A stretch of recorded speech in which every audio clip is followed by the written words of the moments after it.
Akhirnya Abdul Muthalib ini sang pemimpin Makkah ini bernadar, kalau saya bisa punya 10 anak laki-laki, akan saya sembelih satu sebagai pengorbanan kepada berhala-berhala itu. Saya akan sembelih satu, nadarnya. Nah, betul. Kemudian setelah bernadar seperti itu, lah kok Harith punya adik. Akhirnya betul sampai 10 laki-laki, yang perempuannya 6. Namanya Harith, Dhirar, Hijr, Muqaddam, Zubair, Abdullah, Abbas, Abu Lahab, Abu Thalib, dan Hamzah. 10 orang. Nah, diberi nama semua. Setelah 10 orang anak, mereka tumbuh dewasa semuanya. Anak yang paling terakhir adalah Abdullah. Yang kelak Abdullah ini menikah dengan Aminah, yang kemudian punya anak namanya Nabi Muhammad. Itu bagian dari 10 anak laki-laki yang pernah dinadari oleh Abdul Muthalib itu. Namanya Harith, Dhirar, Hijr, Muqaddam, Zubair, Abbas, Hamzah, Abu Thalib, Abu Lahab, dan Abdullah. Abdullah anak terakhir. Dan Abdullah ini adalah anak yang paling disayang oleh Abdul Muthalib. Kenapa anak yang paling disayang? Karena satu, paling kecil, yang kedua paling manut, yang ketiga tidak pernah bangkang, pokoknya sifatnya paling bagus dari 9 saudaranya. Dan 9 saudaranya ini seluruhnya juga mencintai Abdullah, semuanya, termasuk Abu Lahab. Itu sangat sayang sekali dengan Abdullah. Abdul Muthalib ingat, aduh, saya dulu pernah bernadar, dan nadar saya sudah didengar oleh seluruh penduduk Makkah. Saya pemimpin, pantang melanggar sumpah. Saya akan tunaikan nadarnya.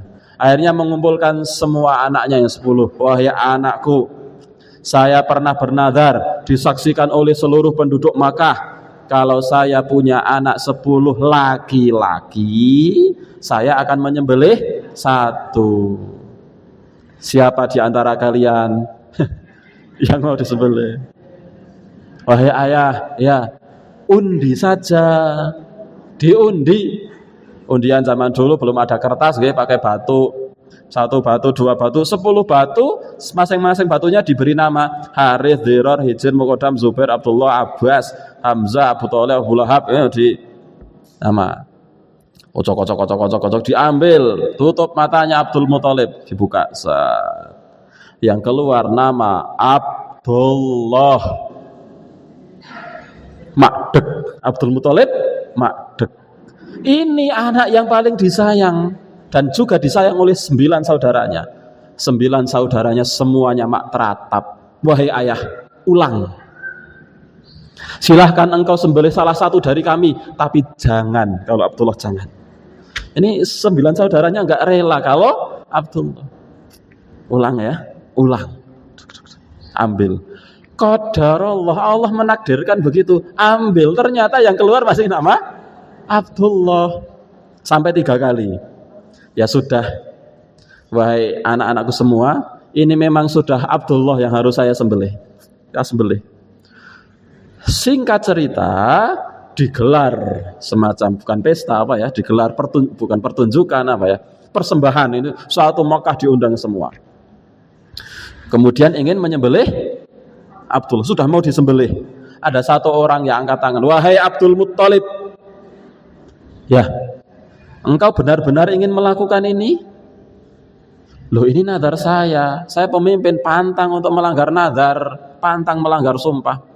Wahai Abdul Muthalib, justru itu, engkau adalah pemimpin. Kalau engkau melakukan ini, nanti akan menjadi hukum kota Mekah. Setiap ada orang kok punya anak 10 laki-laki, mereka akan sembelih 1. Engkau panutan, engkau pemimpin. Kalau engkau lakukan itu, akan menjadi hukum kota Mekah. Assalamualaikum warahmatullahi wabarakatuh.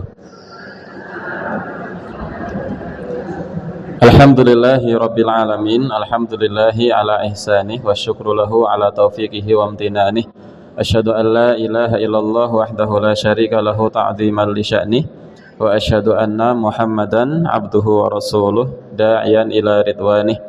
Allahumma salli wa sallim wa barik ala nabiyyina Muhammadin wa ala alihi wa ashabihi wa ikhwanih. Qala Allah ta'ala fi kitabihil karim, ya ayyuhalladzina amanu taqullaha haqqa tuqatih wa la tamutunna illa wa antum muslimun. Rabbi shrah li sadri wa yassir li amri wahlul 'uqdatam min lisani yafqahu qawli. Allahumma 'allimna ma yanfa'una wanfa'na bima 'allamtana wa zidna ilma. Amma ba'd. Ikhwani fillah rahimani wa rahimakumullah.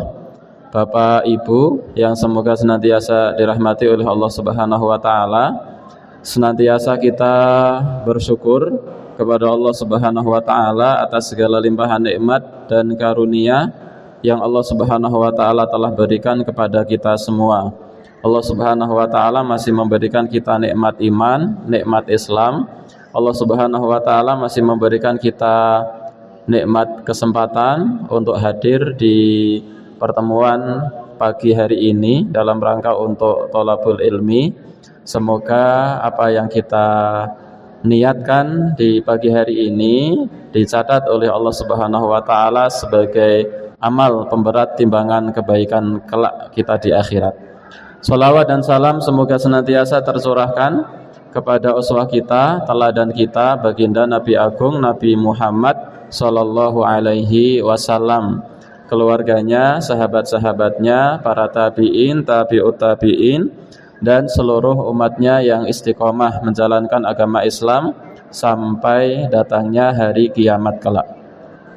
Ikhwani fillah rahimani wa rahimakumullah, ibu-ibu, bapak-bapak yang semoga senantiasa dirahmati oleh Allah Subhanahu wa taala. Di pertemuan sebelumnya kita telah membahas kisah Nabi Isa alaihi salam, di mana Nabi Isa ini adalah sosok Nabi yang kisahnya adalah kisah yang paling kontroversial dibandingkan dengan Nabi-Nabi yang lain. Dan Nabi Isa kalau dalam urutan Nabi dan Rasul yang sering dihafal oleh anak-anak TPA itu berada pada urutan Nabi yang ke-24. Kalau dalam urutan 25 Nabi dan Rasul yang biasa dihafal oleh anak-anak TPA. Nah, oleh karenanya kita masuk di kisah Nabi yang selanjutnya, yaitu Nabi Muhammad sallallahu alaihi wasallam. Nabi kita semua, Nabi akhir zaman, penutup para nabi. Beliaulah sosok Nabi Muhammad sallallahu alaihi wasallam. Kisah Nabi Muhammad sallallahu alaihi wasallam ini adalah kisah yang sangat panjang ya. Dan barangkali insya Allah kita butuh beberapa pertemuan untuk mengkisahkan sosok Nabi Muhammad sallallahu alaihi wasallam, mulai dari kelahiran beliau, kemudian masa hidup pra kenabian sampai diutusnya beliau menjadi seorang nabi, peristiwa hijrah, peristiwa Isra Mi'raj, dan seterusnya. Nah, ini kisah yang cukup panjang, maka barangkali mungkin kita nanti butuh beberapa pertemuan untuk menceritakan sosok baginda Nabi Agung Nabi Muhammad sallallahu alaihi wasallam. Bapak Ibu yang semoga dirahmati oleh Allah Subhanahu wa taala, oleh karenanya tentang Nabi Muhammad sallallahu alaihi wasallam ini kita mulai dari sejarah pra kelahiran Nabi Muhammad sallallahu alaihi wasallam. Ya. Karena pra kelahiran Nabi Muhammad sallallahu alaihi wasallam ini adalah sesuatu yang berbeda. Jalur nasab Nabi Muhammad itu jalur nasab yang paling berbeda dengan nabi-nabi yang lain.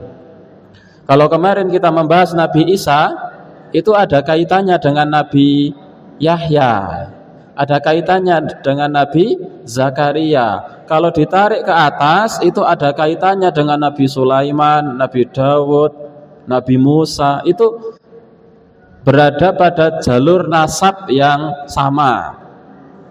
Adapun Nabi Muhammad SAW itu jalur nasabnya itu berbeda dengan Nabi Isa, Nabi Musa, Nabi Sulaiman, Nabi Daud itu berbeda.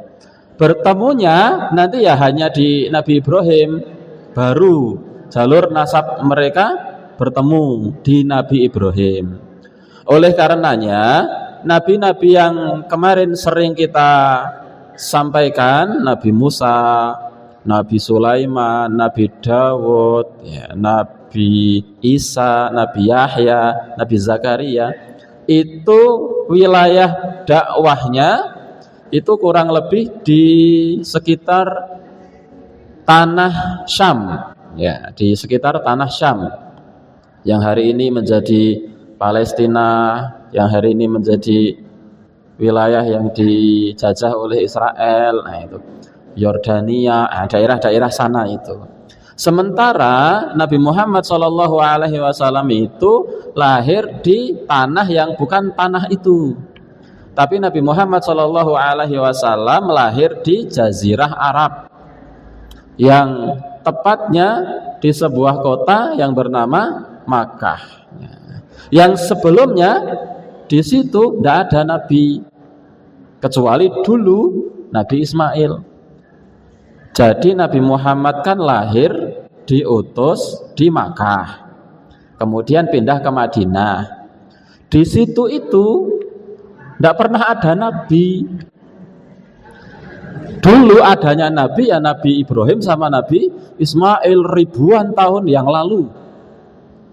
Nah, kalau di wilayah Syam itu tidak ada nabi, nabinya meninggal, ada nabi lagi. Bahkan nabinya belum meninggal, sudah ada nabi lagi. Itu kalau di wilayah Syam. Bahkan banyak sekali nabi yang namanya tidak disebut dalam Al-Quran. Di sana ada Nabi Khidir, di sana ada Nabi Yusha bin Nun, dan lain sebagainya.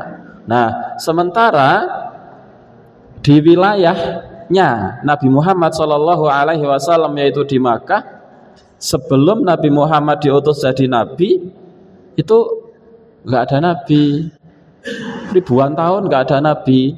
Adanya nabi ya dulu pada zaman Nabi Ibrahim dan Nabi Ismail. Makanya zaman itu di Makkah disebut sebagai zaman jahiliyah karena saking parahnya moral ketika itu di wilayah Mekah.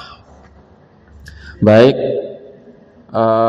parah dalam hal akhlak moral maupun parah dalam hal akidah. Sampai kita dapati sejarah bahwa sebelum diutusnya Nabi Muhammad SAW di Ka'bah, kanan kirinya Ka'bah itu berhalanya sampai mencapai 360 berhala. 360 berhala. Bukan hanya 3 berhala, bukan hanya 3 dewa, bukan hanya 1 dewa, bukan hanya 10 dewa. Jadi di kanan kirinya Ka'bah itu sampai ada 360 dewa, sampai ada 360 berhala. Niku lah menawi badhe nyembah niku bingung sing pundi niku to. Nah, oleh karena itu Bapak Ibu, insya Allah kita akan mulai kisah tentang Nabi Muhammad SAW mulai pra kelahiran Nabi Muhammad SAW. Yang barangkali mungkin sebagian kisahnya mungkin pernah kita singgung sedikit demi sedikit. Oleh karenanya pagi hari ini insya Allah kita akan kumpulkan kepingan-kepingan kisah yang mungkin pernah kita dengar menjadi satu kisah yang utuh. Seperti apa nanti kelahiran Nabi Muhammad dan jalur nasab Nabi Muhammad SAW itu seperti apa. Baik Bapak Ibu yang semoga dirahmati oleh Allah Subhanahu Wa Taala, kisah tentang Nabi Muhammad SAW tidak akan pernah bisa dilepaskan dari kisah Nabi Ibrahim alaihissalam bersama istrinya yang bernama Hajar dan anaknya yang bernama Ismail. Kita ingat kisah yang pernah kita kisahkan ketika kita membahas tentang kisah Nabi Ismail dan Nabi Ibrahim, bahwasanya Nabi Ibrahim alaihissalam yang ketika itu tinggal di Palestina, Palestina ketika itu bersama Sarah dan bersama Hajar di Palestina. Hajar punya anak diberi nama Ismail. Allah Subhanahu wa taala kemudian perintahkan Nabi Ibrahim untuk membawa Hajar dan Ismail ke Mekah.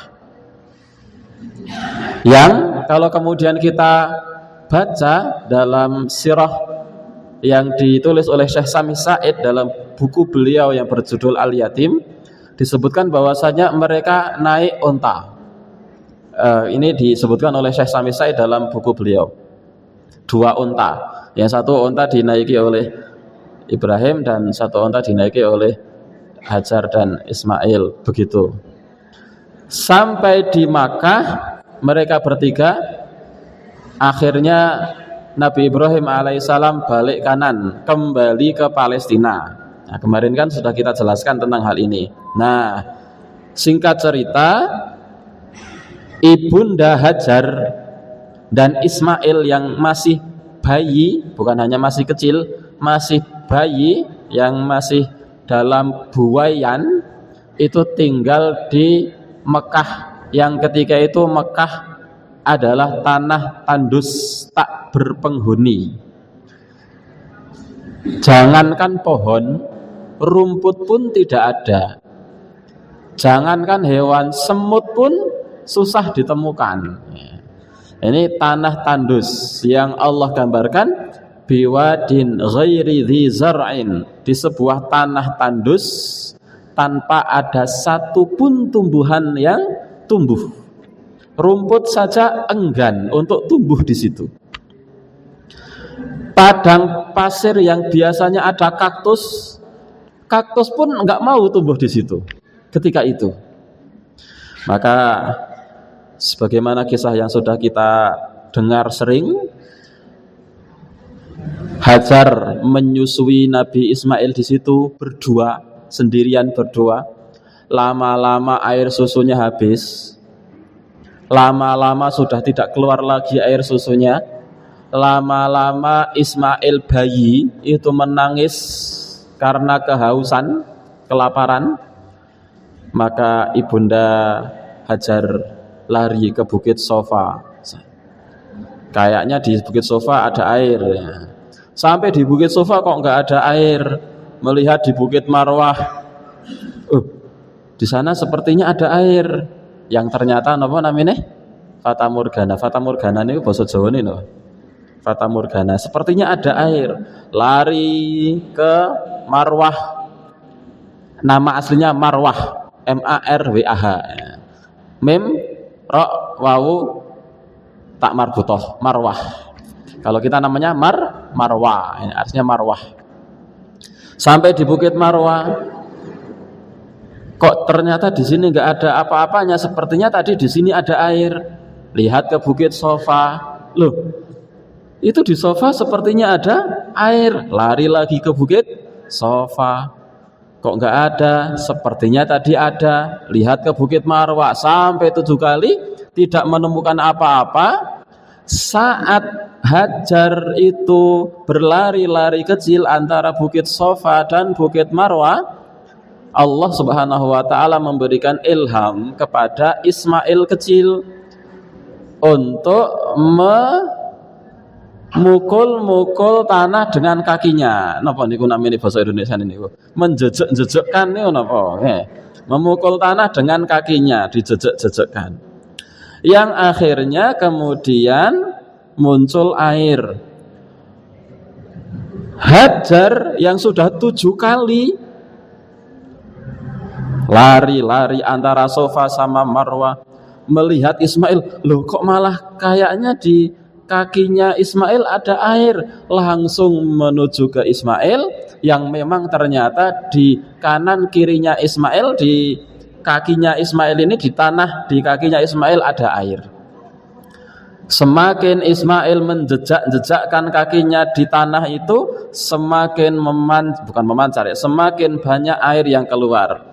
Yang akhirnya kemudian Hajar mengumpulkan airnya dengan cara menghalau air dengan tanah itu, dihalau supaya airnya bisa terkumpul dan bisa cekeduk, diambil. Ya. Karena kalau tidak dikumpulkan nanti kan airnya meresap ke tanah lagi. Dikumpulkan. Sambil mengumpulkan itu Hajar mengatakan zam. Ya. Zam itu bahasa Kipti ketika itu namanya adalah ngumpul. Ya. Sejak saat itu air itu disebut dengan nama air Zam-Zam. Air Zam-Zam. Nah, baik. Akhirnya ada air. Kalau ada air dan airnya tidak hanya berhenti sampai di situ, terus airnya itu terus ada, tidak kemudian asat kembali. Kalau ada air berarti ada kemungkinan untuk hidup di situ, dan itulah pertolongan dari Allah Subhanahu wa taala kepada Hajar dan Ismail.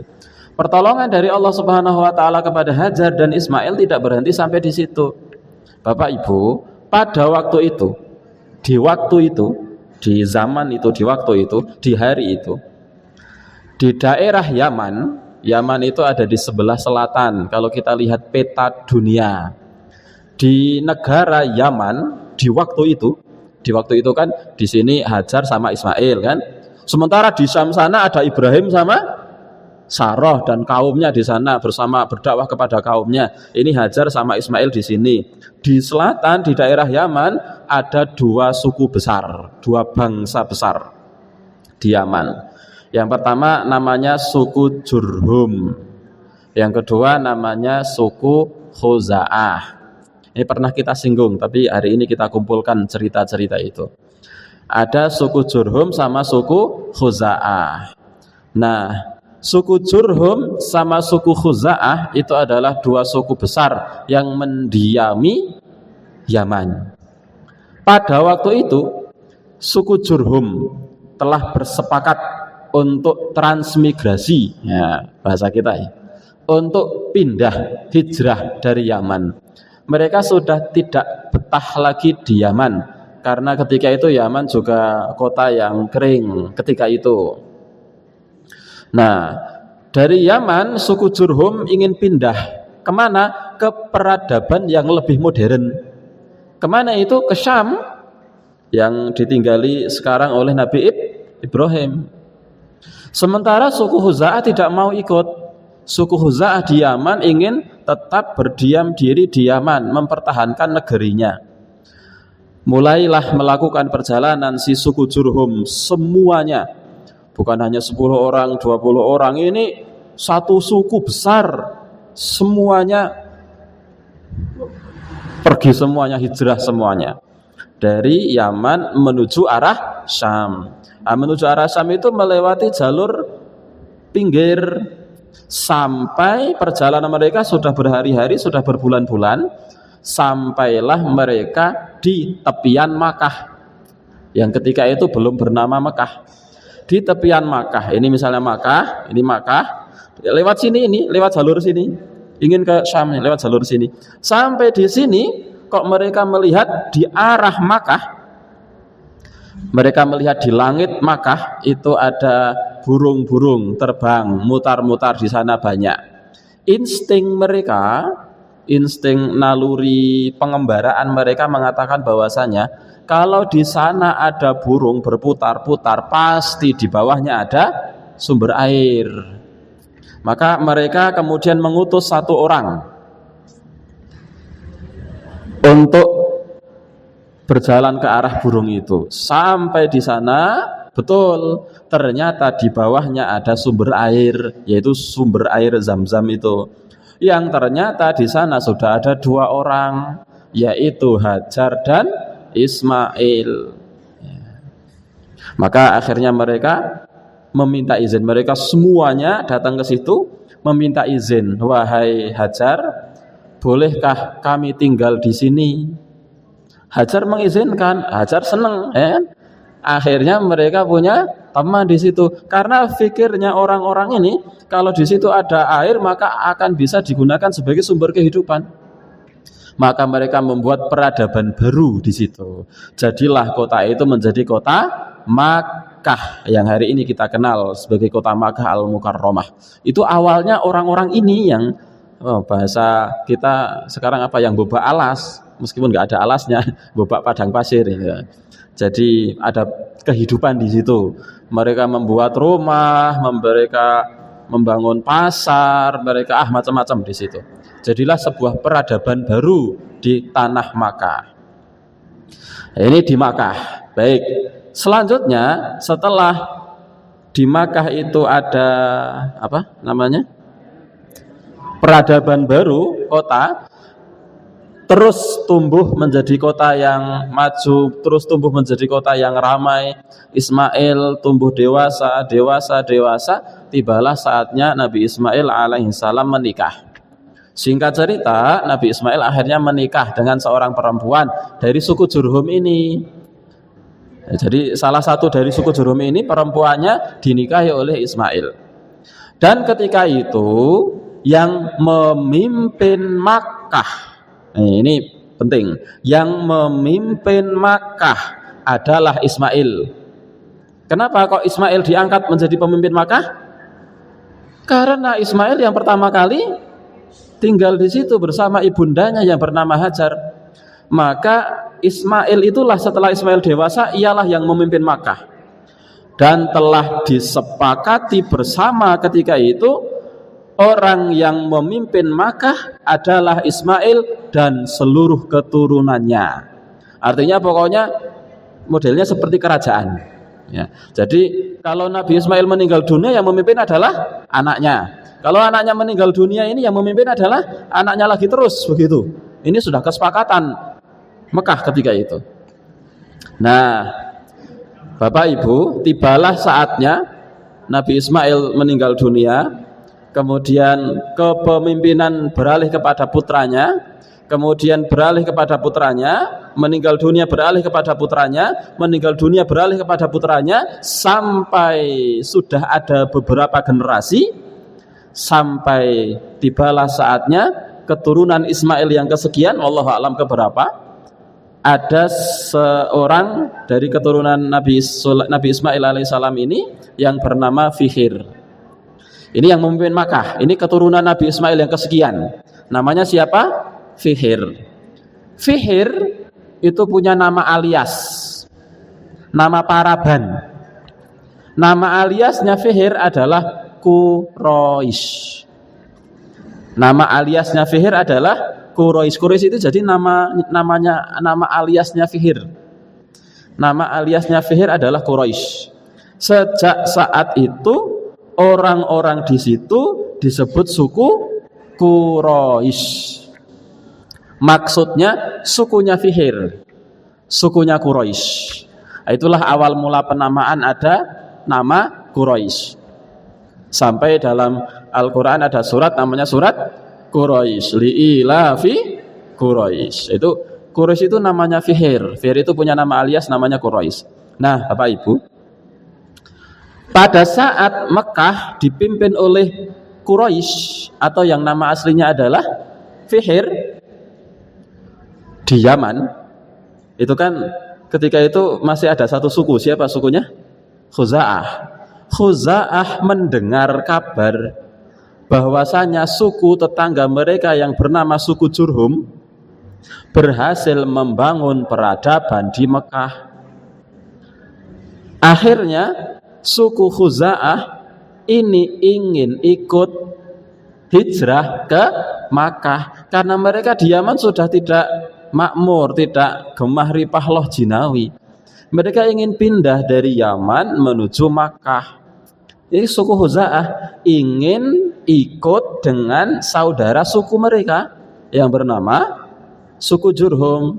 Maka mereka satu suku besar mulai datang ke Makkah. Sampai di Makkah, suku Jurhum ini meminta izin suku Khuza'ah meminta izin kepada suku Jurhum. Wahai suku Jurhum, yang kemudian ketika itu kan diwakili oleh Quraisy atau Fihir, izinkan kami untuk menetap di sini. Kalian kan saudara kami, kalian suku Jurhum, kami suku Khuza'ah. Dulu kita tinggal bersama di Yaman, izinkan kami untuk tinggal bersama di Makkah. Dengan senang hati Fihir mengizinkan mereka untuk tinggal di Makkah.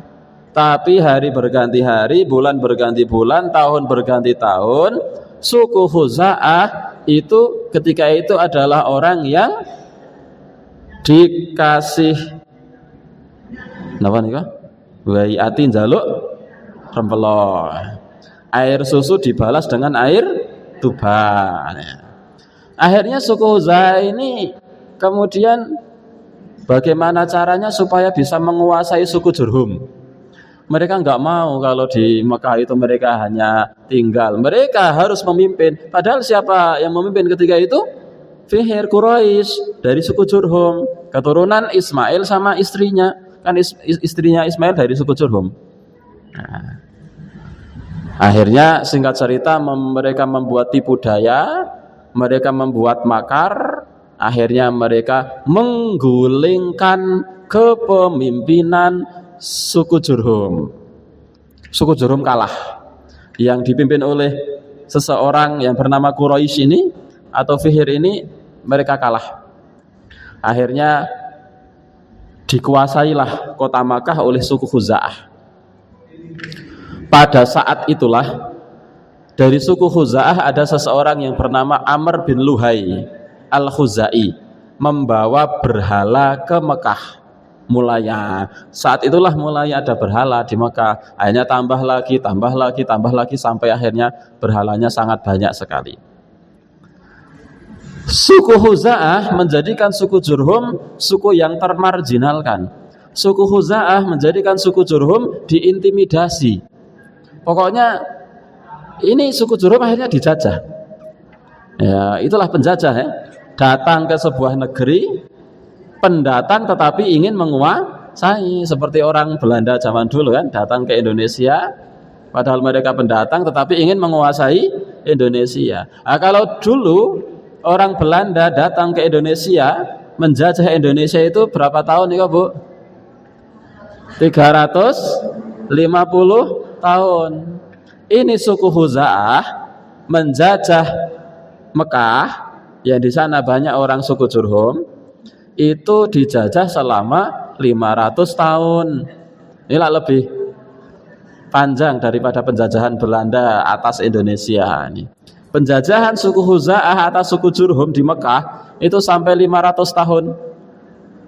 Sampai tibalah setelah 500 tahun kemudian dari kepemimpinan Fihir Quraisy yang digulingkan oleh suku Khuza'ah, sampai tibalah saatnya ada seorang pahlawan dari suku Jurhum, dari penduduk Makkah asli. Ada seorang pahlawan. Ia bernama Qusay bin Kilab. Namanya Qusay bin Kilab.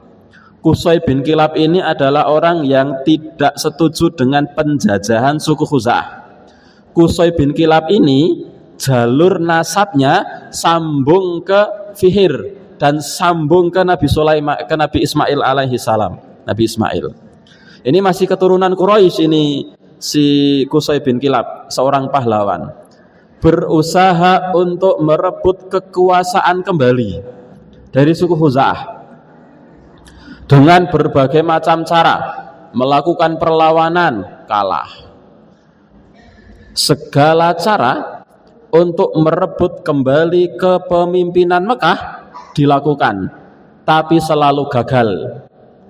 Maka akhirnya Qusay bin Kilab itu membuat satu trik yang belum pernah dilakukan oleh orang-orang sebelumnya. Apa itu? Triknya Qusay bin Kilab adalah PDKT. Mendekati putrinya pemimpin Khuza'ah. Ketika itu pemimpin Khuza'ah namanya Hulail. Si Qusay ini mendekati putrinya Hulail. Mendekati anak muda, laki-laki, perempuan didekati. Akhirnya si putri Hulail ini adalah pemimpin Khuza'ah yang menjajah, si penjajah ini, putri penjajah ini. Akhirnya didekati oleh Qusay sang pejuang ini.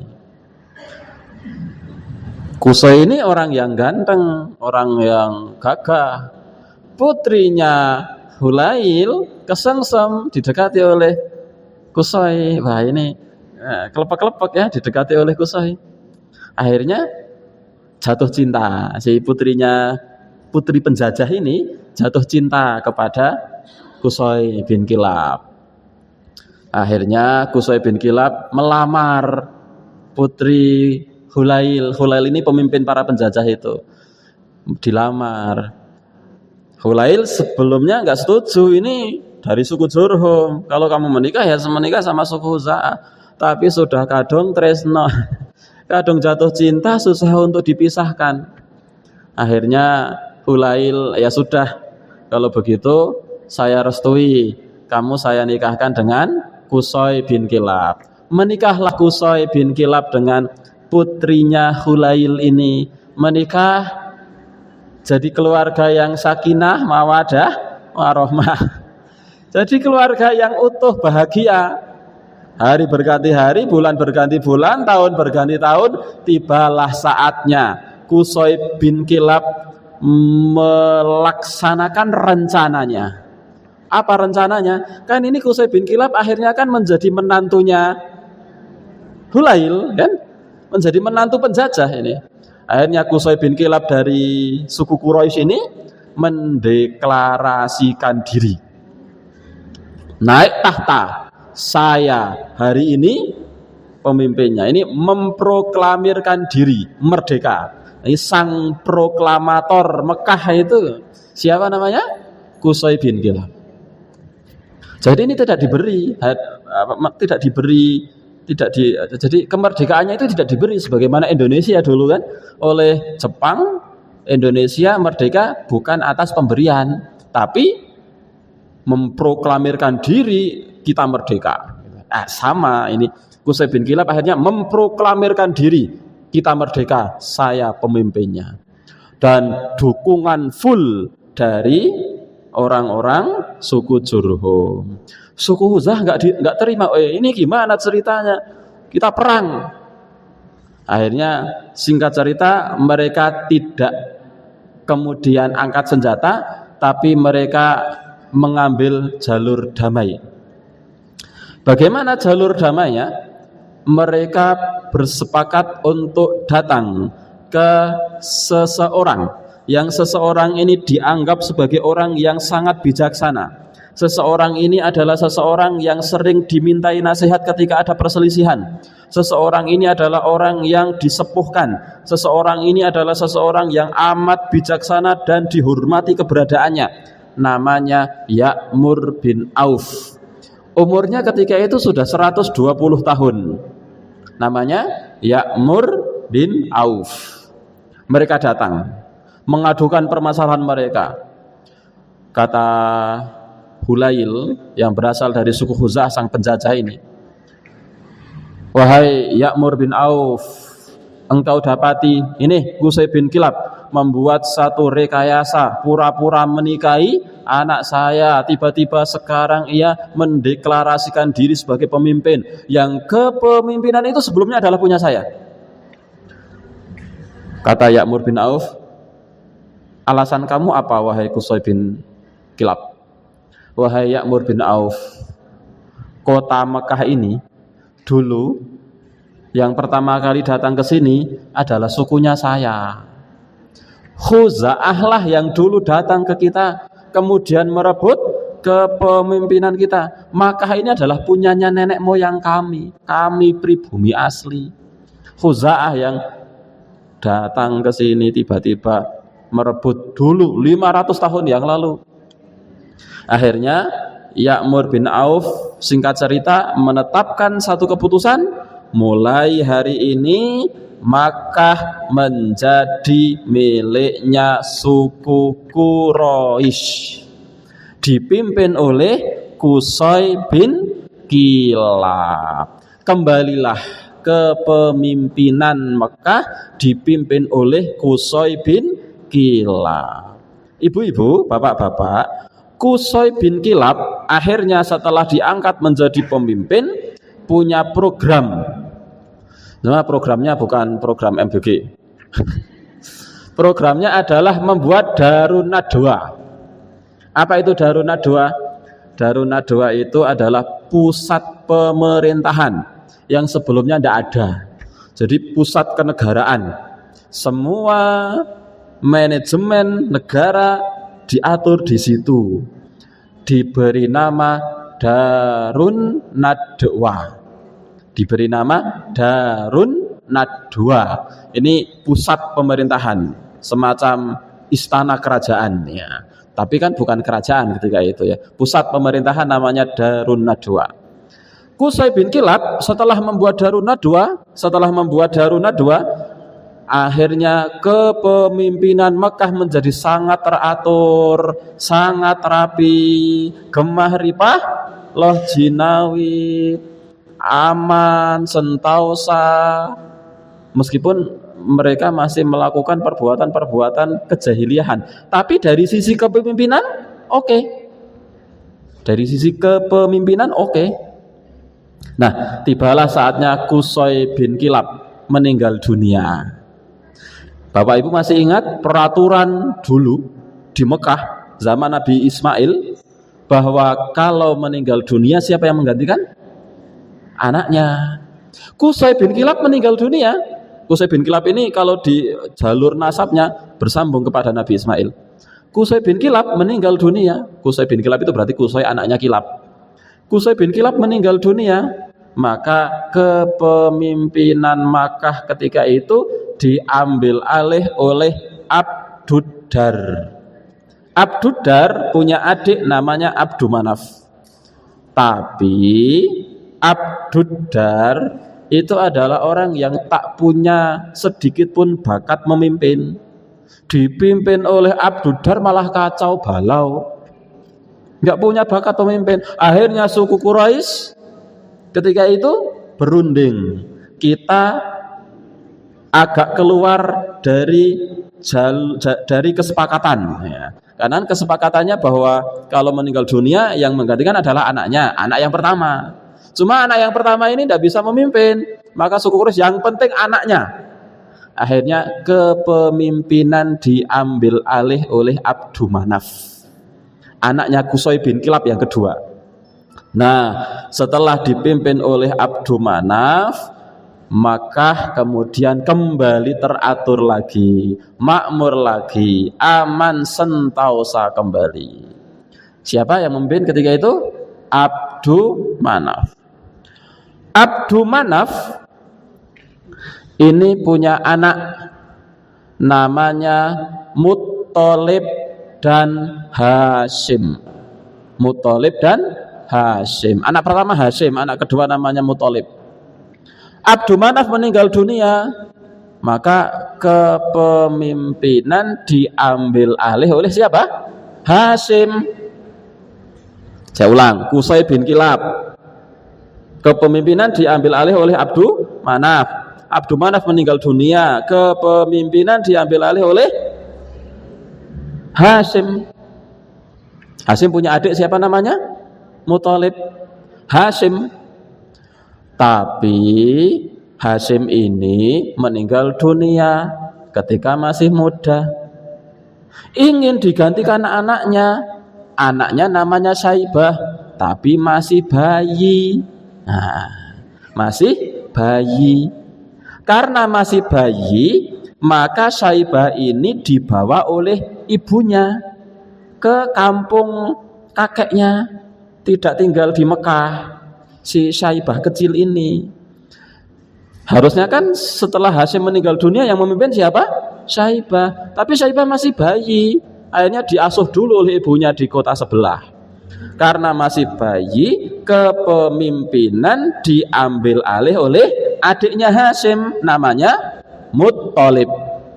Muttalib akhirnya memimpin Makkah 1 tahun, 2 tahun, 5 tahun, 6 tahun, beberapa tahun. Di kota sebelah, Syaibah yang dulu bayi sudah tumbuh dewasa.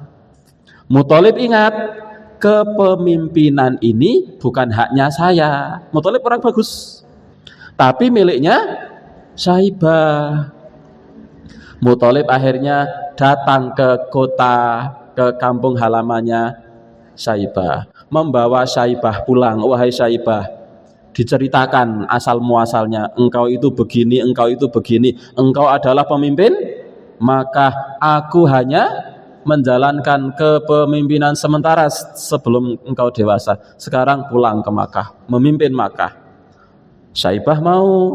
Syaibah pulang ke Mekah bersama Muthalib, naik unta. Muthalib memboncengkan Syaibah naik unta. Masuk Mekah, orang-orang Mekah tidak tahu Syaibah. Kan dulu masih bayi, sekarang sudah dewasa. Orang-orang malah bilang, oh itu budaknya Muthalib. Padahal pemimpin mereka ini nanti budaknya Muthalib. Ini Syaibah, ini yang di belakang ini Muthalib, belakangnya Syaibah. Oh itu budaknya Muthalib. Muthalib beli budak lagi, itu budaknya Muthalib, budaknya Muthalib. Budak itu bahasa Arabnya adalah Abdul. Budaknya Muthalib, dzalika Abdul Muthalib, Abdul Muthalib, Abdul Muthalib, budaknya Muthalib. Sejak saat itu Syaibah dikenal punya nama alias atau paraban, yaitu Abdul Muthalib.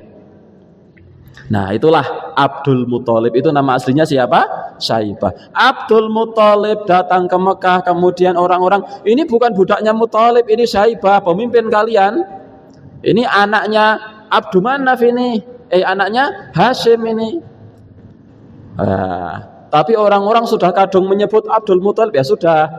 Akhirnya panggilannya Abdul Muthalib gitu, meskipun nama aslinya Syaibah. Abdul Muthalib. Nah, Abdul Muthalib mulailah ia memimpin Makkah.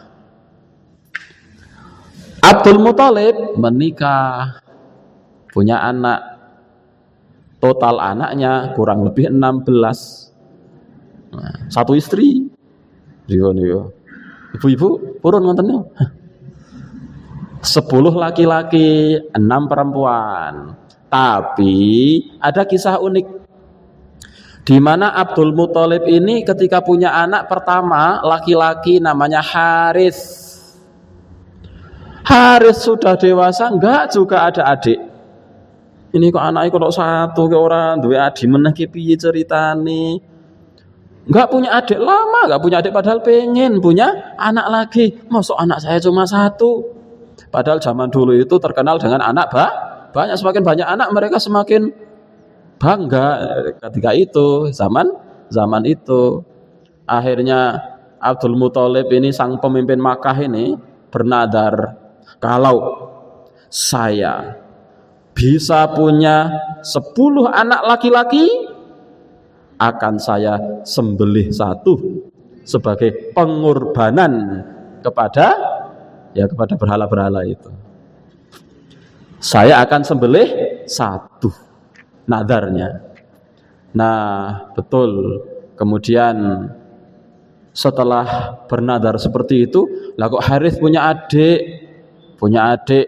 Akhirnya betul sampai 10 laki-laki, yang perempuannya 6. Namanya Harits, Dhirar, Hijr, Muqaddam, Zubair, Abdullah, Abbas, Abu Lahab, Abu Thalib, dan Hamzah. 10 orang. Nah, diberi nama semua. Setelah 10 orang anak, mereka tumbuh dewasa semuanya. Anak yang paling terakhir adalah Abdullah. Yang kelak Abdullah ini menikah dengan Aminah, yang kemudian punya anak namanya Nabi Muhammad. Itu bagian dari 10 anak laki-laki yang pernah dinadari oleh Abdul Muthalib itu. Namanya Harits, Dhirar, Hijr, Muqaddam, Zubair, Abbas, Hamzah, Abu Thalib, Abu Lahab, dan Abdullah. Abdullah anak terakhir. Dan Abdullah ini adalah anak yang paling disayang oleh Abdul Muthalib.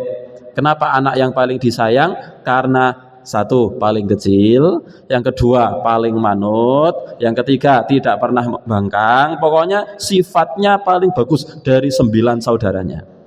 Dan 9 saudaranya ini seluruhnya juga mencintai Abdullah, semuanya, termasuk Abu Lahab. Itu sangat sayang sekali dengan Abdullah. Abdul Muthalib ingat, aduh, Saya dulu pernah bernadar dan nadar saya sudah didengar oleh seluruh penduduk Makkah. Saya pemimpin, pantang melanggar sumpah. Saya akan tunaikan nadarnya. Akhirnya mengumpulkan semua anaknya yang 10. Wahai anakku, saya pernah bernadar disaksikan oleh seluruh penduduk Makkah. Kalau saya punya anak 10 laki-laki, saya akan menyembelih 1. Siapa di antara kalian yang mau disembelih? Wahai ayah, ya undi saja. Diundi. Undian zaman dulu belum ada kertas, pakai batu. 1 batu, 2 batu, 10 batu, masing-masing batunya diberi nama. Harith, Dhirar, Hijr, Muqaddam, Zubair, Abdullah, Abbas, Hamzah, Abu Thalib, Abu Lahab, di nama. Kocok, diambil, tutup matanya Abdul Muthalib, dibuka. Yang keluar nama Abdullah. Makdek. Abdul Muthalib makdek. Ini anak yang paling disayang dan juga disayang oleh 9 saudaranya. 9 saudaranya semuanya makteratap. Wahai ayah, ulang. Silahkan engkau sembelih salah satu dari kami, tapi jangan, kalau Abdullah jangan. Ini 9 saudaranya enggak rela kalau Abdullah. Ulang ya, ulang. Ambil. Qadarullah, Allah menakdirkan begitu. Ambil, ternyata yang keluar masih nama Abdullah. Sampai 3 kali. Ya sudah, wahai anak-anakku semua, ini memang sudah Abdullah yang harus saya sembelih. Saya sembelih. Singkat cerita, digelar semacam, bukan pesta apa ya, digelar bukan pertunjukan apa ya, persembahan. Ini suatu Makkah diundang semua. Kemudian ingin menyembelih Abdullah, sudah mau disembelih. Ada satu orang yang angkat tangan, wahai Abdul Muthalib, ya, engkau benar-benar ingin melakukan ini? Loh, ini nadar saya pemimpin, pantang untuk melanggar nadar, pantang melanggar sumpah. Wahai Abdul Muthalib, justru itu, engkau adalah pemimpin. Kalau engkau melakukan ini, nanti akan menjadi hukum kota Mekah. Setiap ada orang kok punya anak 10 laki-laki, mereka akan sembelih 1. Engkau panutan, engkau pemimpin. Kalau engkau lakukan itu, akan menjadi hukum kota Mekah. Terus batalkan. Tapi saya kadung sumpah. Jadi orang zaman itu punya kebiasaan baik, apa? Pantang melanggar sumpah, pantang. Sekali terucap sudah harus dilakukan. Lalu bagaimana? Saya tidak mungkin saya melanggar sumpah saya sendiri. Kata orang itu, pergi. Saya punya kenalan orang yang sangat bijaksana di kota sana. Pergilah ke sana, minta solusi supaya engkau tidak jadi menyembelih Abdullah, tapi engkau tetap dikatakan sebagai orang yang telah memenuhi nadarmu. Pergi. Orang-orang lega. Yang ketika itu tidak mengatakan alhamdulillah ya. Orang-orang lega.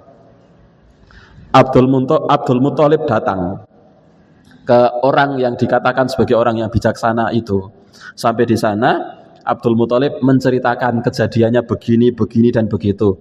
Kemudian orang ini mengatakan, wahai Abdul Muthalib, kalau begitu, ambil 2 kerikil. Yang satu tulis nama Abdullah. Dan yang satu tulis yang satu kerikil tulis 10 unta.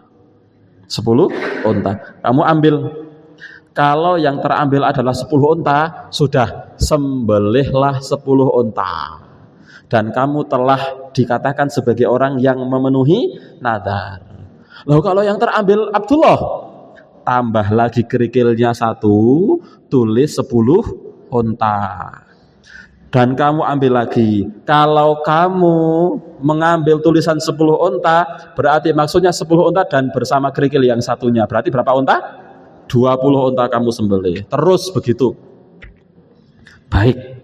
Di depan orang ini juga Abdul Muthalib melakukannya. 2 kerikil. 1 bernama Abdullah, 1 bertuliskan 10 ekor unta. Cek.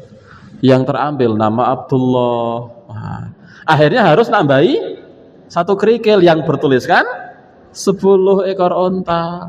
Kalau nanti kok terambil satu kerikil yang bertuliskan 10 ekor onta, berarti harus menyembelih berapa ekor onta? 20, bukan hanya 10, tapi dua-duanya ini 20. 3 kerikil diambil. Lah kok qadarullah, memang Allah menakdirkan begitu. Yang terambil adalah nama Abdullah. Ditambahi kerikilnya, diambil nama Abdullah, tambahi kerikilnya, masih saja Abdullah, sampai kerikilnya berjumlah 11. Yang satu bertuliskan Abdullah, yang 10 kerikil masing-masing bertuliskan 10 onta. Ambil baru 10 onta. Berarti Abdul Muthalib harus menyembelih berapa? 100 ekor onta. Ini pemimpin Makkah. 100 ekor onta itu hal yang mudah bagi Abdul Muthalib. Maka pulang ke Mekah, menyampaikan kepada seluruh penduduk Mekah hasil dari pertemuannya dengan orang tersebut. Maka Abdul Muthalib kemudian telah menyampaikan, saya akan menyembelih 100 unta sebagai ganti dari saya menyembelih Abdullah. Abdullah tidak jadi disembelih dan Abdul Muthalib menyembelih unta jumlahnya 100 dan dibagikan kepada seluruh penduduk Mekah. Maka Rasul sallallahu alaihi wasallam pernah bersabda, ana ibnu dzabihain. Aku adalah seorang putra dari 2 orang yang hampir disembelih. 1 Abdullah yang hampir disembelih oleh Abdul Muthalib, dan kakek moyangnya dulu Ismail hampir disembelih oleh Ibrahim yang akhirnya menjadi peristiwa korban. Maka selamatlah Abdullah. Kemudian Abdullah menjalani hari-hari biasa bersama kakak-kakaknya yang lain. Abdullah akhirnya menikah dengan Aminah. Nama aslinya Aminah. Orang Indonesia biasa menyebutnya Siti Aminah. Tapi nama aslinya adalah Aminah. Soalnya kalau menurut versi orang Indonesia, apalagi orang Jawa, semua orang zaman dulu tambahi Siti. Siti Aminah, Siti Fatimah, Siti Aisyah, Siti Halimah, Siti Maimunah. Namanya Aminah. Pernikahan antara Abdullah dan Aminah ini kemudian melahirkan seorang putra, 1 saja, tidak punya kakak, tidak punya adik, diberi nama Muhammad sallallahu alaihi wasallam. Tapi ketika Nabi Muhammad lahir, Abdullah sudah meninggal dunia. Jadi Abdullah meninggal dunia ketika Nabi Muhammad berada dalam kandungan. Jadi lahir, Nabi Muhammad lahir, dan peristiwa lahirnya Nabi Muhammad sallallahu alaihi wasallam itu dikenal oleh para ahli sejarah lahir pada tanggal 12 Rabiul Awal. Sehingga bulan Rabiul Awal dikenal dengan bulan, kalau kata orang Jawa, mulut. Mulut itu berasal dari kata maulud. Maulud itu berasal dari kata walad. Maulud itu adalah isim maf'ul yang artinya yang dilahirkan. Jadi maksudnya bulan Rabiul Awal disebut bulan Maulud itu adalah bulan kelahiran Nabi. Seandainya kok lahirnya Nabi Muhammad itu bulan Rajab, maka yang disebut Maulud bulan Rajab. Seandainya Nabi Muhammad lahir di bulan Dzulhijjah, maka yang disebut bulan Maulud Dzulhijjah. Karena Rabiul Awal, karena Nabi Muhammad lahir di bulan Rabiul Awal, maka Rabiul Awal ini disebut sebagai bulan Maulud, bulan kelahiran Nabi. 12 Rabiul Awal. Ikhwani fillah rahimani wa rahimakumullah. Itu jadi peristiwa lahirnya Nabi itu tidak lepas dari sejarah panjang. Berarti Bapak Ibu, memang Nabi Muhammad itu keturunan pemimpin, ya. Keturunan siapa kakeknya Nabi Muhammad? Abdul Muthalib. Meskipun setelah Abdul Muthalib tidak dipimpin oleh Abdullah karena Abdullah anak terakhir kan. Tapi bahwa Nabi Muhammad itu bangsawan. Nabi Muhammad itu bangsawan, Nabi Muhammad itu rupawan dan lain sebagainya. Hanya memang Allah menakdirkan Nabi Muhammad lahir dalam keadaan yatim. Bapak Ibu yang semoga dirahmati oleh Allah Subhanahu wa taala, ini tentang kelahiran Nabi Muhammad sallallahu alaihi wasallam, dan insyaallah sejarah Nabi Muhammad setelah itu kita sampaikan di lain kesempatan. Semoga Allah Subhanahu wa taala memberikan senantiasa kita kesehatan, umur yang panjang sehingga kita bisa terus menambah ketaatan dan kebaikan. Walhamdulillahirabbil alamin. Wassalatu wassalamu ala Rasulillah imamil mursalin. Wassalamualaikum warahmatullahi wabarakatuh.